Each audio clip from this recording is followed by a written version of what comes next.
Shakespeare.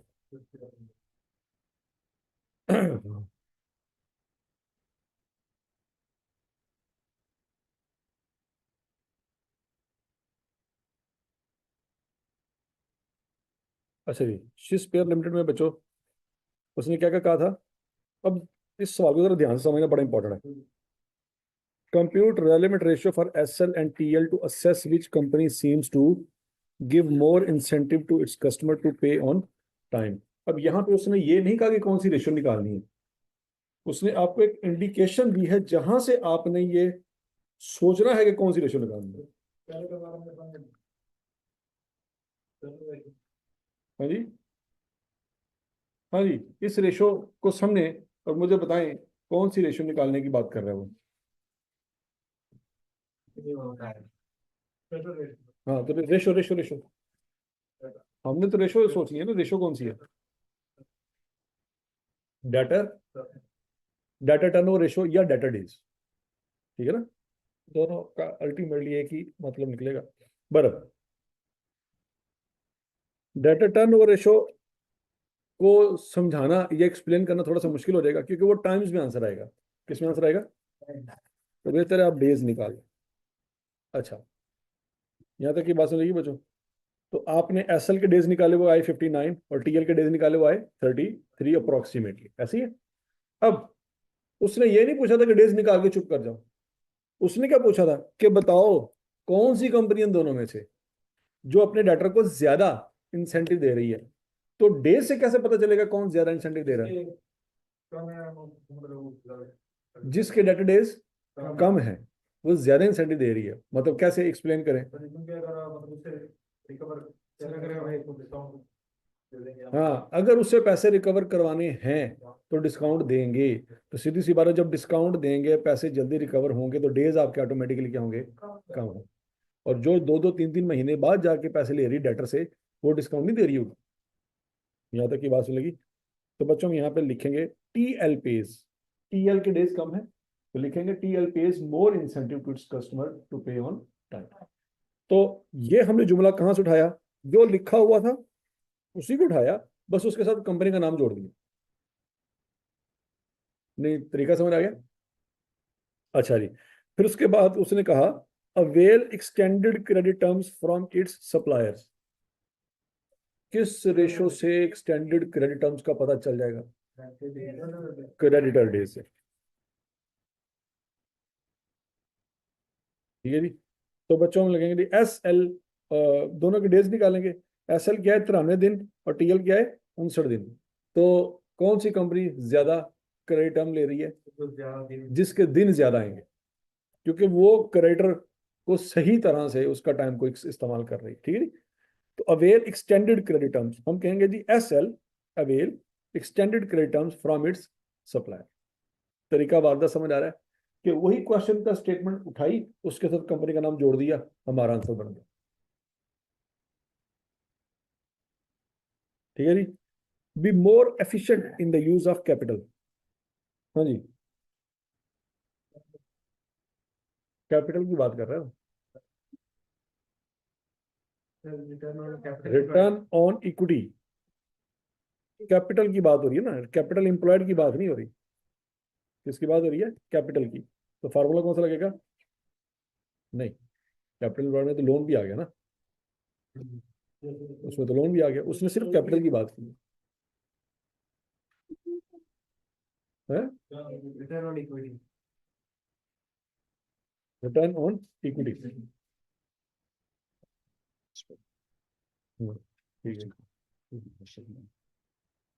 सबसे emotional भी class और कोई क्लास नहीं है।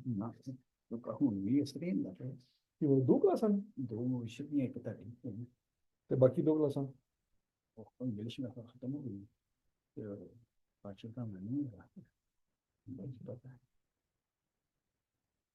अच्छा। ਤੁਸੀਂ 9:30 ਤੱਕ ਉਹਨੂੰ 10 ਤੱਕ ਉਹ ਅੱਜ ਜਿਸ ਤਰ੍ਹਾਂ ਅੱਜ ਕੀ ਦੀ ਵਿਸ਼ਾ ਪੇ ਉਸ ਤਰ੍ਹਾਂ ਕਰ ਲੈਣਾ ਕਿਉਂਕਿ ਅੱਗੇ ਬਾਰੇ ਮੈਨੂੰ ਵਿਸ਼ਾ ਹੋਤਾ ਕਰ ਲੈਣਾ ਬਾਅਦ चलो ਐ ਨਹੀਂ ਨਾ ਇਹ 26 हम्म। कल 2 बजे टाइम 2 बजे टाइम ठीक है क्लास में हाँ जी। तो बच्चों रिटर्न ऑन इक्विटी निकाली आपने, एसएल की आई 18 और टीएल की आई 22। सर जी शाह साहब,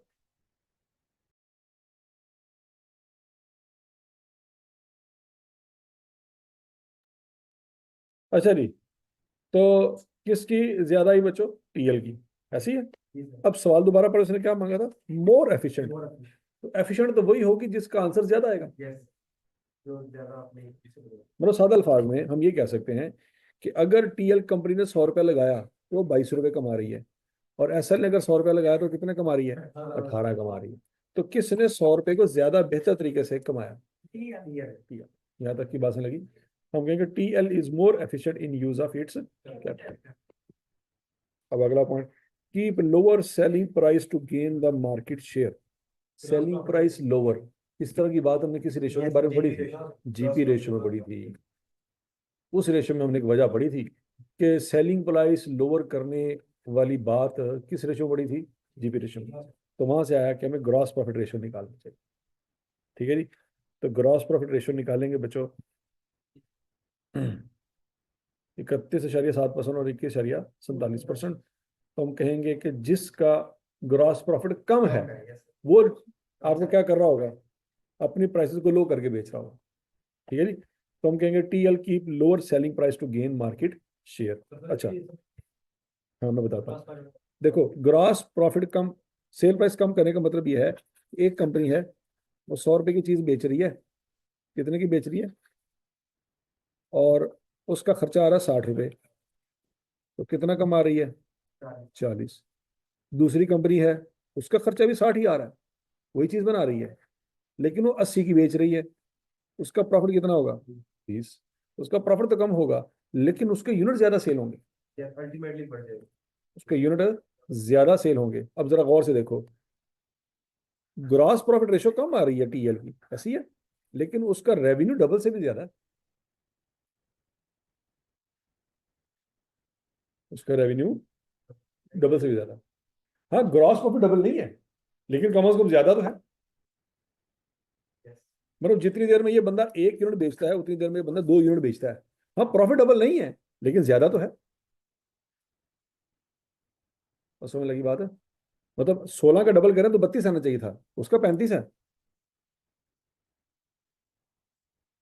हाँ प्रॉफिट डबल नहीं हो सका। हाँ प्रॉफिट डबल होता अगर सेल प्राइस में कोई चेंज ना होता, तो प्रॉफिट डबल ही होना था। लेकिन पॉइंट ये कि सेल प्राइस कम करने की वजह से ग्रॉस प्रॉफिट कम हो गया। ठीक है ना? ग्रॉस प्रॉफिट डबल नहीं हो सका। और यहाँ तक की बात समझ लगी। हम कहेंगे TL, TL keep lower selling price to gain market share. Have better liquidity position, इसमें क्या करेंगे? करंट रेशो या क्विक रेशो जो मर्जी निकाल लो, ठीक है जी, कोई मसला नहीं। मैंने आपको बताया कि दोनों में से एक डिसाइड करनी हो तो कौन सी बेहतर है? क्विक रेशो बेहतर है, क्योंकि उसमें इन्वेंट्री वाला फड्डा भी निकल चुका होता है। तो उसकी क्विक रेशो आ रही 0.85, उसकी आ रही 1.03। फार्मूला लगाया यार। Current assets minus inventory over, formula क्या कर क्विक रेशो का?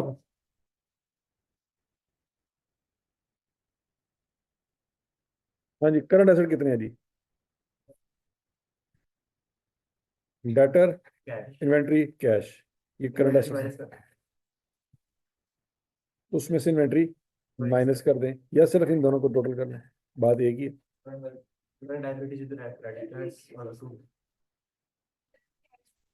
हाँ और डेटर और कैश दोनों हो जाएंगे। आपने एक बंदे को से पैसे लेने हैं, तो वो आपको फर्नीचर तो नहीं ना देगा, क्या देगा? तो वो अपने महीने बाद लेना है। आप उसको जाके कहें कि भजन दादी ने कैंसर है, पैसे दे, तेरी मेहरबानी। बात समझ आएगा तो ठीक है, नहीं तो दो तार के दो कन्नी मोड़। हाँ आएगा ना, क्रूड एक्सपेंस मतलब बिजली का बिल पेएबल है, वो भी तो लाइबिलिटी है। और समझ लगी बात है? अच्छा जी। अब उसके बाद अगली बात, have higher ability to convert its asset into, ये किस रेशो की बात कर रहा है?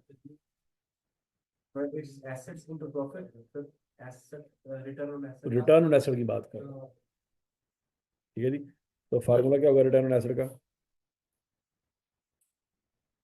और फार्मूला दस दियो रिटर्न ऑन एसेट्स का। हाँ जी, profit before interest and tax profit before interest tax divided by divided by assets.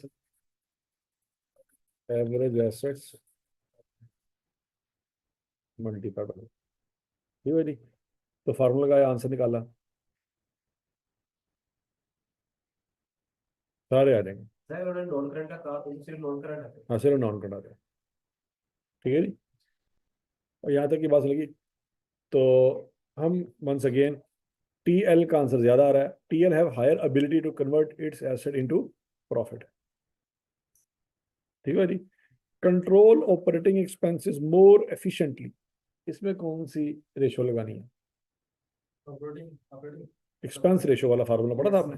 Operating expense divided by operating expense divided by sales multiply by 100, तो 20.925 और 13.81। अच्छा, उसने क्या कहते, मोर एफिशिएंट, कौन मोर एफिशिएंट है? जिसका आंसर ज्यादा होगा? नहीं नहीं, जिसका आंसर कम होगा। इसके एक्सपेंस कम आ रहे हैं, तो इसका आंसर 20 है, इसका 13 है, तो फिर 13 वाला टी एल 0 वाला कम। Control operating expense more efficient. ठीक है वेरी। अब अगला point, have higher ability to raise bank loan in future. Trading देखो। हाँ जी, कौन सी कंपनी ज्यादा पावर रखती है कर्जा लेने के लिए? Trading देखो। तो गियरिंग रेशियो का फार्मूला लगेगा, क्योंकि कर्जा अगर आपने लेना है तो उसके लिए बैंक कौन सा फार्मूला लगाएगा? गियरिंग रेशियो का ही फार्मूला। अच्छा जी, ठीक हो गया जी। जिसका कम आ रहा है उसको मिलेगा, तो कम ही होगा। फार्मूला क्या लगेगा? हाँ, कम loan divide by equity plus loss. Long term loan divide by equity plus long term loan multiply by point. तो समझ लगी बात? तो उसका आंसर 32 आ रहा है उसका। हाँ, तो जिसकी रेशो कम होगी उसको कर्जा मिलने के चांस ज्यादा है। S L have higher ability to raise bank loan in future. यहाँ तक की बात समझ लगी बच्चों? तो ये वो सवाल है जिसमें आई के आपने ये नहीं बताया रेशो कौन सी निकालनी, उसने आपको हिंट दिया है जहां से आपने खुद सोचना है कि रेशो कौन सी लगानी। हजम शुद्ध, ये 16 के नंबर का था मेरा ख्याल। एक नंबर की रेशो को एक नंबर को जो ज्यादा ट्रांजेक्शन। हाँ जी,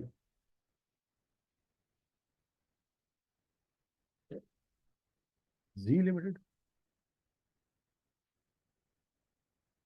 क्या रहा है अभी बताएं। ओपन करा था करें निकालते।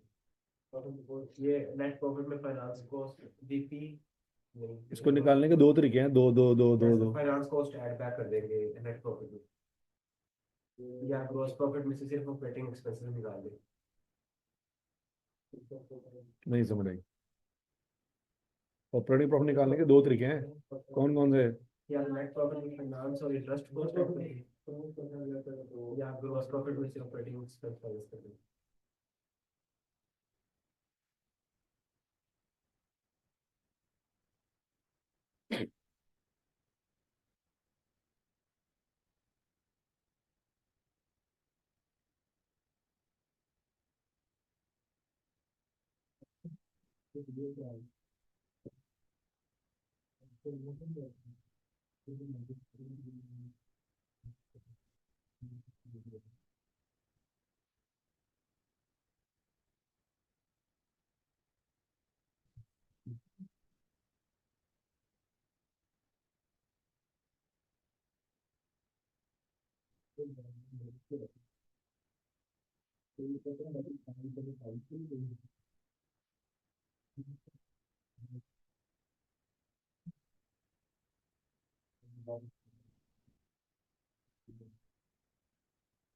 हम्म, अच्छा जी। अब बच्चे 7 नंबर का सवाल है, ये करें, ये आपसे होना चाहिए। 7 नंबर का सवाल है। पचीते केड़ा यार झातियां मार के चला जाता। वो तेरी भी नहीं सुनी उन्हें तो मेरी की तो सुनी है। देख ला फिर।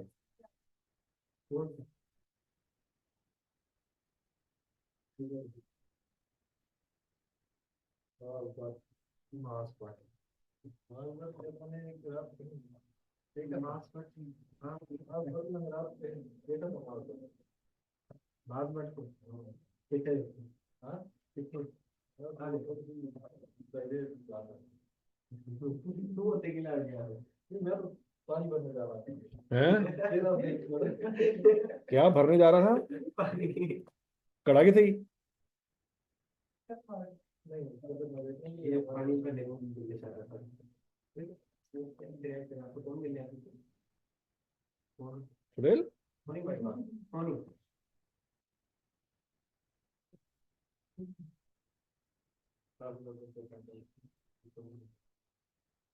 जी ये वेंटिलेटर किस बोल के आए थे? सब गल्लां ही बढ़िया ने जिन्हों को सीए नहीं सी ना आया उन्होंने को कहानियां मशहूर करती हैं।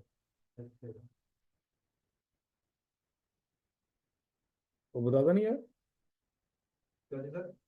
कर दे तो रहने दे।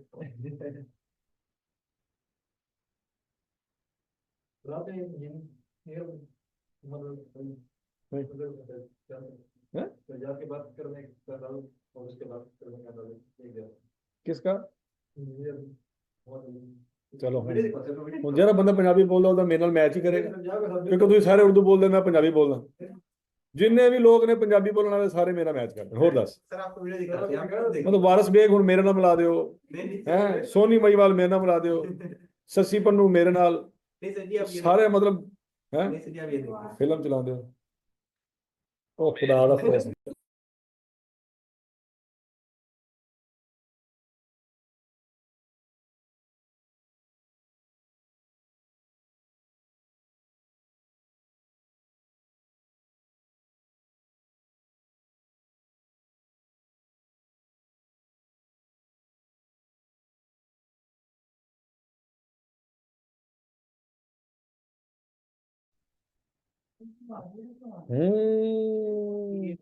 पै गई ठंड ठंड थोड़ी बहुत कहते थे हम रेशो हम कर लेंगे वाह ये होते हैं फ्यूचर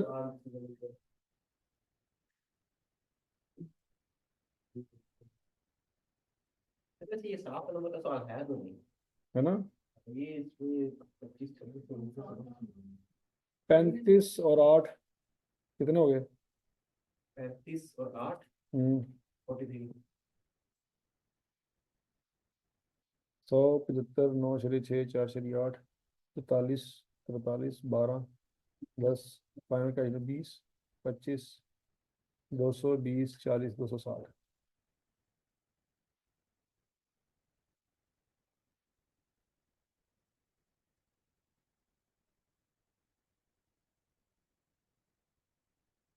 क्वेश्चन नंबर कौन सा जी 19 19 नहीं हुआ बहुत अफसोस है वो तो क्या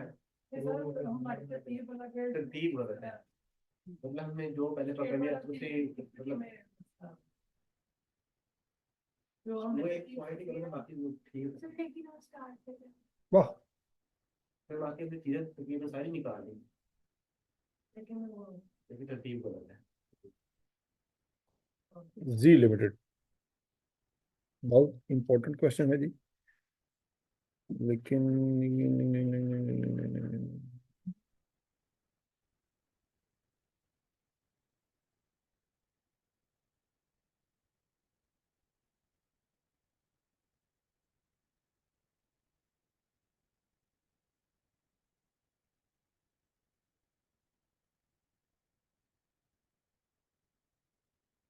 अच्छा जी चलो बाकी सारी कैलकुलेशन तो बच्चों बाद में करते हैं सबसे पहले हमने क्या करना है सबसे पहले हम वर्किंग करेंगे वर्किंग कौन सी करेंगे statement of changes in equity बनाएंगे कितने कॉलम आने थे सवाल में सर एक दो शेयर कैपिटल शेयर प्रीमियम और रिटेन अर्निंग टोटल और टोटल का कॉलम आएगा हाँ जी ठीक है जी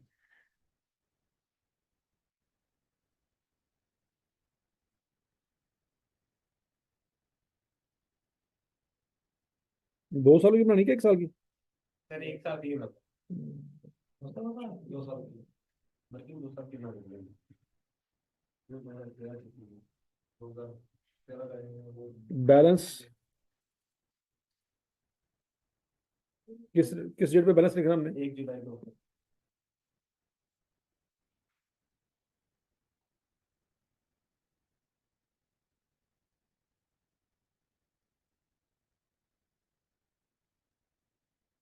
2013। हाँ जी, शेयर कैपिटल कितना है जी? तो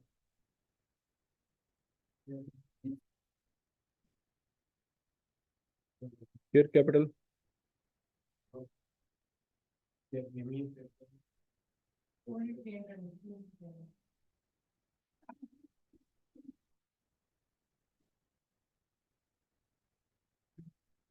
दूसरा कॉलम किस चीज़ का बनना है और तीसरा column?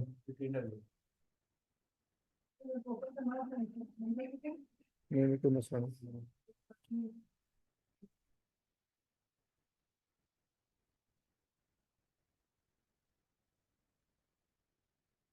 Share capital, share premium,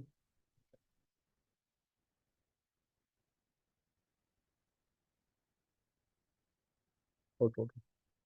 हाँ जी, कौन कौन सा बैलेंस है जी? 220, 40, 220, 40 टोटल 260।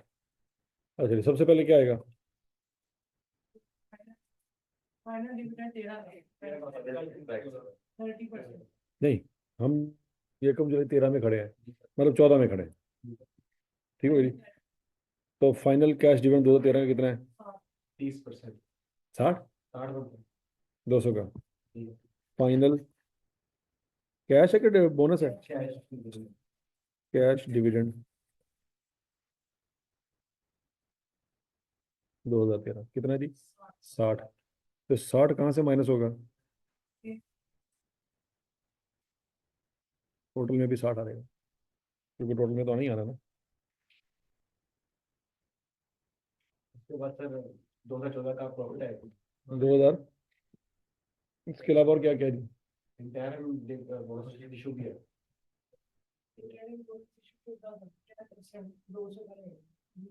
इंटरम बोनस, जी सर। एक मिनट यारो, ये जो बोनस उसने बताया रिटेन नहीं, इसमें 13 का प्रॉफिट आ चुका होगा? जी सर 13 का आ चुका हुआ 14 का। ठीक हो गया। अब आगे क्या आना जी? इंटरम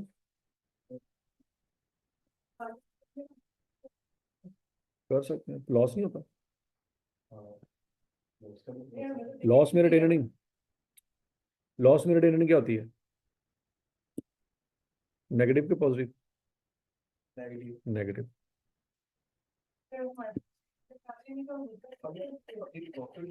तो ये कैश अकाउंट थोड़ी है अल्लाह के बंदे, ये कैश अकाउंट थोड़ी है कि 40 में से 60 कैसे निकलेगा। ये कौन सा अकाउंट है? ये कैश ऐसा होता है कि जिस 40 पड़ा तो 60 तो नहीं निकल सकता, लेकिन लॉस तो होता है ना। लॉस या तो फिर आप ये कहना, या तो कंपनी प्रॉफिट होगी या कंपनी बंद हो जाएगी, लॉस होता ही नहीं, होता है कंपनियों में लॉस होने के बावजूद कंपनियां चल रही होती हैं। तो लॉस में फिर रिटेन अर्निंग क्या होती है? तो समझे नहीं बात। लॉस में रिटेन अर्निंग माइनस में जा सकती है, तो यहाँ पे भी रिटेन अर्निंग माइनस में जा सकती है। तू नहीं समझ गया ना कि लॉस, कोई कंपनी में लॉस होता है, लॉस होने के बावजूद कंपनी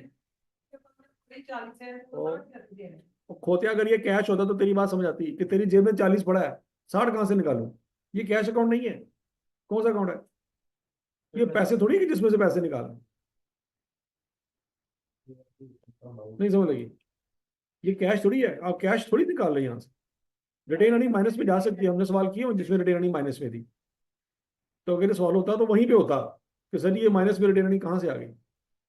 आईएएस सेट का सवाल था, याद करो, उसमें ओपनिंग रिटेन अर्निंग माइनस में थी। कैश कभी माइनस में नहीं देखा होगा आपने। समझ आ गया, वो मैं कैश से रोक रहा हूं। हाँ, तो तुम कह रहे हो सर आप मेरी बात नहीं समझ रहे, तू नहीं समझने अपनी गल। ये कैश अकाउंट नहीं है। कैश अकाउंट होता तो 40 में से 60 माइनस नहीं हो सकता, लेकिन ये कैश अकाउंट तो है ही नहीं। हाँ जी, इंटरम बोनस डिविडेंड कितना है जी? 10% है 20। 20 यहाँ पे जमा होगा और 20 यहाँ से माइनस। माइनस होगा। Net impact zero.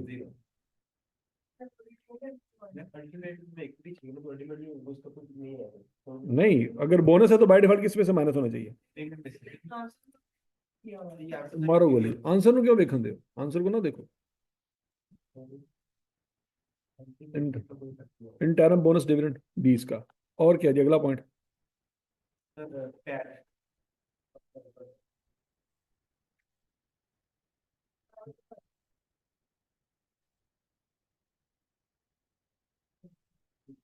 Profit of for the year 75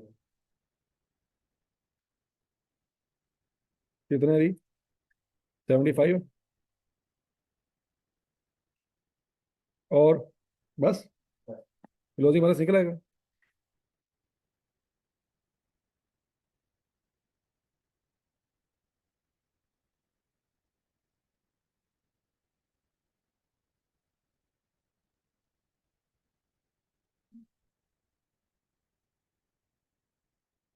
यहाँ पे क्या आएगा? 55। तो आ गया ना प्रॉफिट।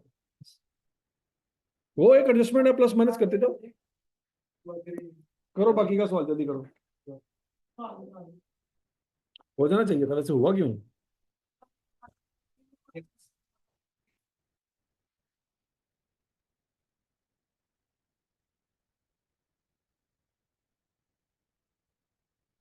हाँ जी, कुड़ी निकालिए जी।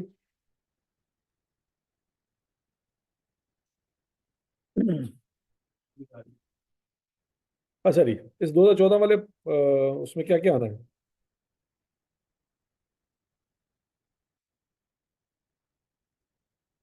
बोलो जी, इसमें और क्या क्या आना है? फाइनल कैश, कैश डिविडेंड 2014 का कितना है? 55।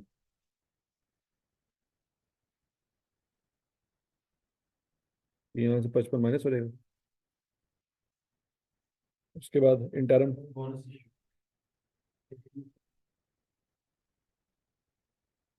बोनस डिविडेंड किस साल का कितना है जी? 26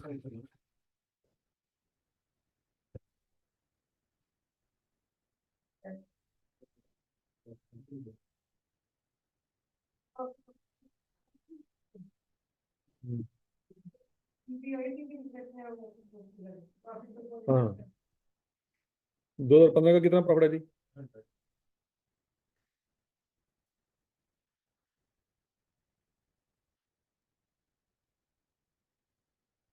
आंसर निकल आएगा, और तो कुछ नहीं ना करना।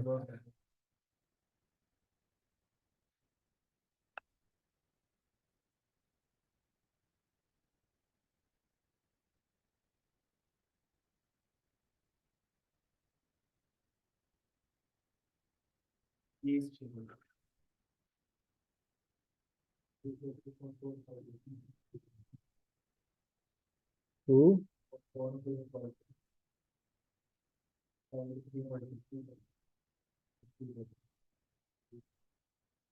320। ओके जी, हमने निकालना क्या था? Compute return on capital employed.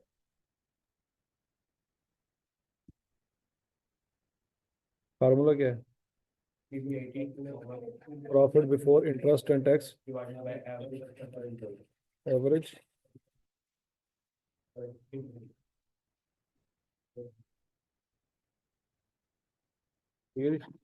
Into 100। तो profit before interest and tax कैसे निकालेंगे? एक मिनट, किस साल का निकालना हमने? 15 का। तो 15 का प्रॉफिट आफ्टर टैक्स है 100, उसमें इंटरेस्ट जमा कर देंगे। तो कैसे निकालेंगे जी?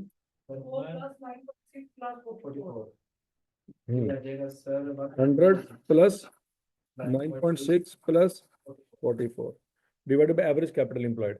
अब एवरेज कैपिटल एम्प्लॉयड बच्चों ओपनिंग क्लोजिंग को जमा करके 2 पे डिवाइड करना है।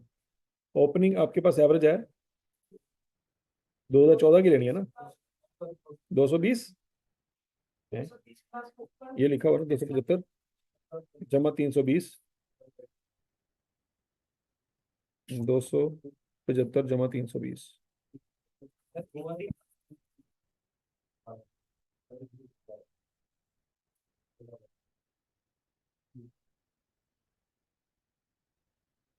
अभी यहाँ पे एवरेज इक्विटी की वर्किंग कर लेते हैं।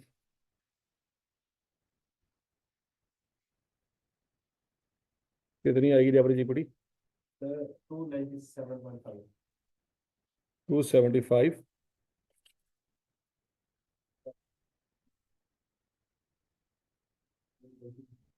कितना रहेगा? 297 तो ये 297.5 लिख देंगे, ठीक हो गया जी। अब एवरेज नहीं, लॉन्ग टर्म लोन सवाल में दिया हुआ है। किधर? उससे निकाल सकते interest expense at the rate 12% per annum on long term loan according income 2014। ये 12% तो हम इंट्रोडक्शन की जा सकते हैं। निकाले जरा, 2015 का 80 क्या आता है जी? 80 16 का 40 लॉन्ग टर्म लोन कैसे आएगा जी? Interest expense divided by percentage interest, ठीक हो गया जी। इंटरेस्ट एक्सपेंस कितना है जी? 4.8 डिवाइडेड बाय परसेंटेज कितनी है? 12%। क्या आंसर आएगा? 80।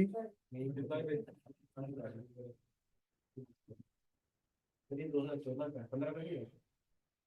हाँ 15 का लेना है। ये 2014 का एवरेज लेना है वो। इनका एवरेज नहीं है। नहीं नहीं 15 का तो 9.6 है। 9.6 है। फिर ये 80 है। 80 आएगा, 80 से करते हैं।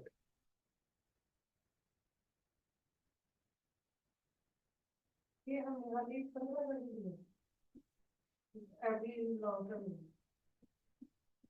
यार लॉन्ग टर्म लोन के बारे में एवरेज हमने कभी देखी नहीं, इक्विटी पे तो देखी है। लॉन्ग टर्म हाँ तो 40.6 लगेगी।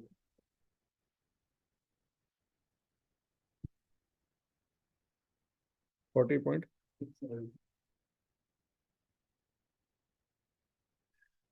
देखो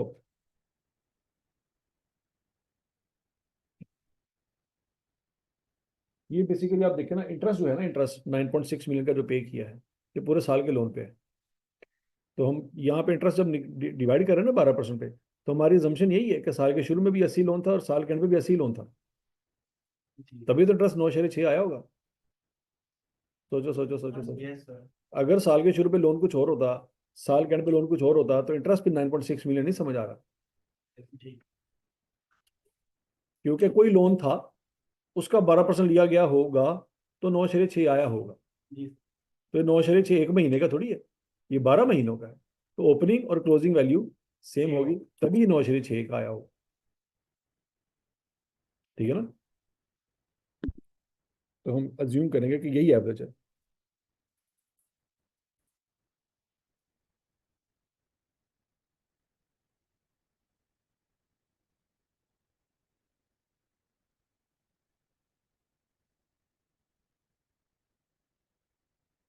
और क्या निकालना था जी?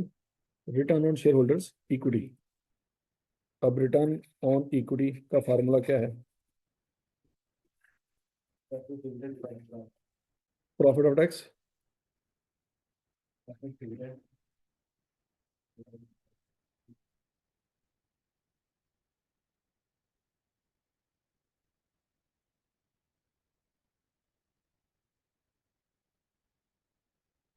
प्रॉफिट आफ्टर टैक्स कितना है जी? 100। प्रेफरेंस डिविडेंड कोई भी नहीं। एवरेज इक्विटी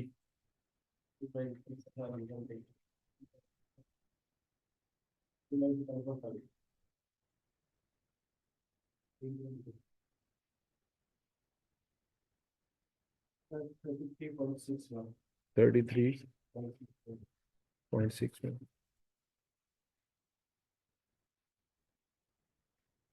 टैक्स एक्सपेंस 50 नहीं है, नहीं बच्चे, ये 50 माइनस में है और ये 6 प्लस में है। ऊपर वाली वैल्यू माइनस में है, नीचे वाली वैल्यू प्लस में है, तो नेट इम्पैक्ट कितना आएगा? 44 आएगा।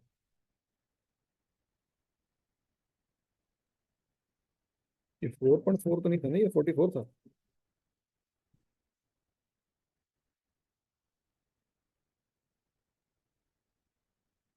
ठीक हो गया जी? और समझ आ गई सबको? 7 नंबर का सवाल था, आया कि नहीं मजा?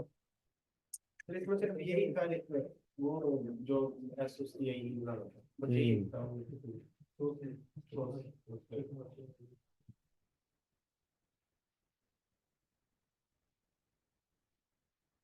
अच्छा जी, अगला सवाल है बच्चों, बड़ा इंपॉर्टेंट। इस तरह का सवाल भी कभी नहीं देखा होगा आपने।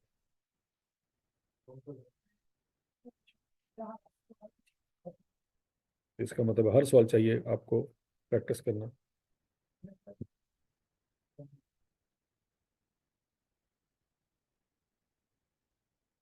ये देखो, ये सवाल आया था कैप का, ओए होए होए।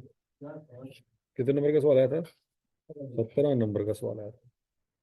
और कब आया था? ये मेरा ख्याल है 2021-22 में आया था। अच्छा जी, अब सवाल जरा सुने। वो कहता है AP bank limited is considering to take some of the following measures during the last week of the year ending 31 March 2021 in order to show better financial performance. करना क्या है?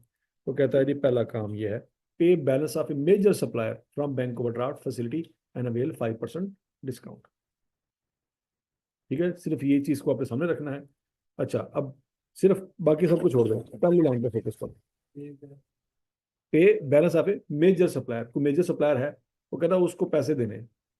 अब आपके पास तो पैसे ही कोई नहीं। फ्रॉम बैंक ओवरड्राफ्ट फैसिलिटी, आपके पल्ले पैसे कोई नहीं है, तो वो पैसे आपने देने कहाँ से है?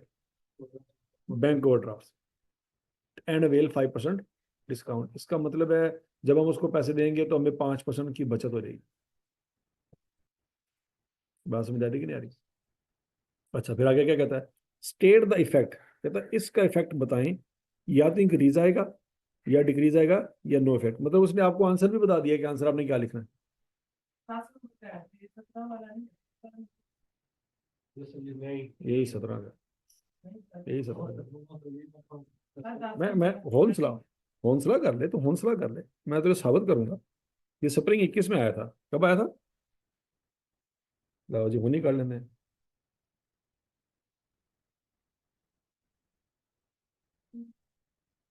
चलो, नाल मुकर जा, मुकर जा। ए ना कहीं कि हो सकता मैनू गलती लगी है ना जी। यही है। किन्ने नंबर था? कॉन्फिडेंस चेक करो, है क्या ना कॉन्फिडेंस। इस कौम ना निबड़ना है ना, तो ऑन स्पॉट सबूत पैदा करो, नहीं तो कौम कैसे नहीं बख्शती। मैं कह रहा सर, नहीं नहीं नहीं सर, ये तो हो ही नहीं सकता, क्योंकि मैंने खुद किया। तो भाई सही किया होता तो यहाँ पे बैठे होते।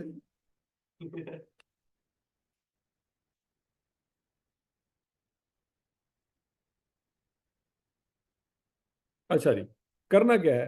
वो कहता है इंक्रीज बताएं, डिक्रीज बताएं या no effect of each of the above measure on the financial issue as per following format. मतलब आपने सिर्फ इस एक लाइन को पढ़ना है, और इस एक लाइन को पढ़ के किस किस रेशियो पे क्या क्या इंपैक्ट आया ये आपने बताना है। मतलब ग्रॉस प्रॉफिट रेशियो पे क्या इंपैक्ट आया, नेट प्रॉफिट पे क्या इंपैक्ट आया, करंट रेशियो पे क्या इंपैक्ट आया, स्टॉक टर्नओवर पे क्या इंपैक्ट आया, रिटर्न ऑन नॉन करंट पे क्या इंपैक्ट आया, और क्विक रेशियो पे क्या इंपैक्ट आया। ठीक है, तो इस तरह का सवाल आई कि आपने दिया है 17 नंबर। तो सबसे आसान और बेहतरीन तरीका जो है हमारा समझाने का भी और आपका पेपर में करने का भी, वो ये है कि आप कोई वैल्यू अज्यूम कर लें। कोई वैल्यू अज्यूम कर लें, उसकी एंट्री पास कर लें। उसकी एंट्री पास कर लेंगे तो सारी बातें समझ आ जाएंगी। फॉर एग्जाम्पल, मैंने इसको कैसे सॉल्व किया? मैंने अज्यूम किया 100 रुपया देना है। कितने पैसे देने हैं? 100 रुपया हमने क्रेडिटर को देना है। तो फिर हम बैंक से कर्जा कितना लेंगे? हम बैंक से कर्जा 100 रुपया नहीं लेंगे, 95 लेंगे। क्योंकि हमने बैंक से 95 लेके इसको 95 देंगे और 100 रुपए की लाइबिलिटी माफ करवा लेंगे। क्यों? क्योंकि 5 रुपए का उसने डिस्काउंट देना है। दोबारा पढ़ लेंगे, सवाल पढ़े। पे, तो डिस्काउंट हमें बैंक देने तो नहीं देना, ये डिस्काउंट हमें सप्लायर ने देना है। ये बात समझ आ रही कि नहीं आ रही? तो इसका मतलब ये हुआ कि अगर सप्लायर का 100 रुपया देना है तो क्या बैंक से 100 रुपया लेंगे? बैंक से 95 रुपये लेंगे। अच्छा, बैंक से लिए 95 रुपये और 95 रुपये दे दिए क्रेडिटर को, तो क्रेडिटर का कितना बैलेंस कम हो जाएगा? 100 कम होगा, 95 कम नहीं होगा। ठीक हो गया? 5 रुपये का हमें क्या मिल गया? डिस्काउंट। अब एक लाइबिलिटी हमारी कम होगी कितने से? एक लाइबिलिटी हमारी बढ़ गई कितने से? 95 से। एक लाइबिलिटी कम हुई, एक लाइबिलिटी बढ़ गई, और 5 रुपए की इनकम में भी इजाफा हुआ। अब ये एंट्री पास कर लेंगे तो हर चीज ऑटोमेटिकली समझ आना शुरू हो जाएगी। ये एंट्री समझ आ गई? एंट्री क्लियर करनी है। पेपर में भी अगर इस तरह की कोई हरकत हो जाए तो आपने सबसे पहले अपनी तरफ से वैल्यू ज्यूम करके एंट्री पास कर लेनी। एंट्री पास करोगे, हर एक चीज ऑटोमेटिकली समझ आना शुरू हो जाएगी। फटा उस वक्त पड़ता है जब आप एंट्री पास नहीं करते। बात में लगी? फटा उस वक्त पड़ता है जब आप एंट्री पास नहीं करते। अच्छा जी, अब वन बाय वन देखते हैं। ग्रॉस प्रॉफिट रेशो, सीधी सी बात है। अब आपको पता होना चाहिए, इंट्रोडक्शन टू अकाउंटिंग में पढ़ा था कि जो डिस्काउंट आपको मिलता है, डिस्काउंट रसीद मिला ना आपको 5 का, वो डिस्काउंट आपकी परचेज में से माइनस होता है। किस में से माइनस होता है? परचेज में से जब माइनस होता है तो कॉस्ट ऑफ सेल माइनस हो जाती है।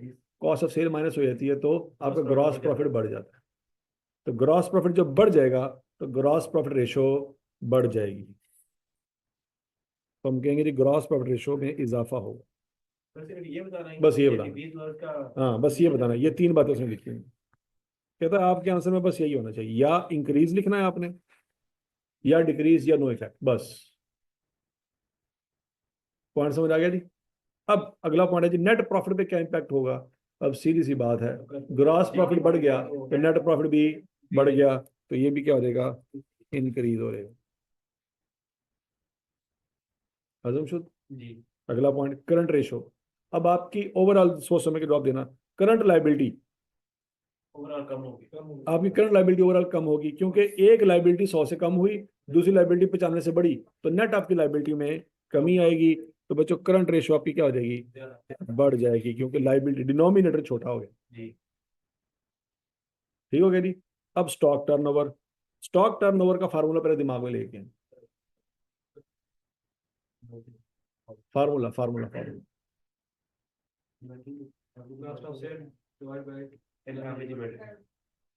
Cost of sale divide by average inventory. Inventory में तो चेंज कोई नहीं आया, लेकिन कॉस्ट ऑफ सेल में कम हो गई, चेंज आया। कॉस्ट ऑफ सेल कम हुई ना, कम डिस्काउंट की वजह से। ठीक है, तो उसकी वजह से बच्चों ये क्या होगा? डिक्रीज हो जाएगा। तो फार्मूले जिसको नहीं ना आते वो इंक्रीज डिक्रीज नहीं निकाल सकते। तो जिसको फार्मूले आते होंगे उसको पता चल जाएगा कौन कौन सी वैल्यू चेंज हुई। ठीक हो गया? तदई तदई। समझ आ रही है ना होली होली? क्योंकि तू सोचा ही कि 17 में 10 से आई जाएंगे, ये तो तूने सोचा था कि 10 आएंगे, तो तू आख्या सवाल ही 10 ही। सवाल 10 नहीं सी, तेरी कैपेसिटी 10 दी थी, तो कैपेसिटी 10 ही तेन लगती पई सी, हो सकता 10 ही ना आए हुण। अच्छा जी, return on non current asset, formula दिमाग में लेके आए। Return on non current asset, profit before interest and tax divided by non current asset. Non current asset में तो चेंज नहीं आया, लेकिन profit before interest and tax बढ़ गया होगा, तो अल्टीमेटली ये भी बढ़ जाएगा। क्विक रेशो का फार्मूला सोचे क्या है? Current asset minus inventory divided by current liability. तो बच्चों करंट एसेट में तो कोई चेंज नहीं आया, करंट इन्वेंट्री में भी कोई चेंज है, करंट लायबिलिटी कम हो गई, तो करंट लायबिलिटी कम होने से इंक्रीज आया। फार्मूला दिमाग में लेके आओ, cost of sale divided by average inventory. तो कॉस्ट ऑफ सेल कम है,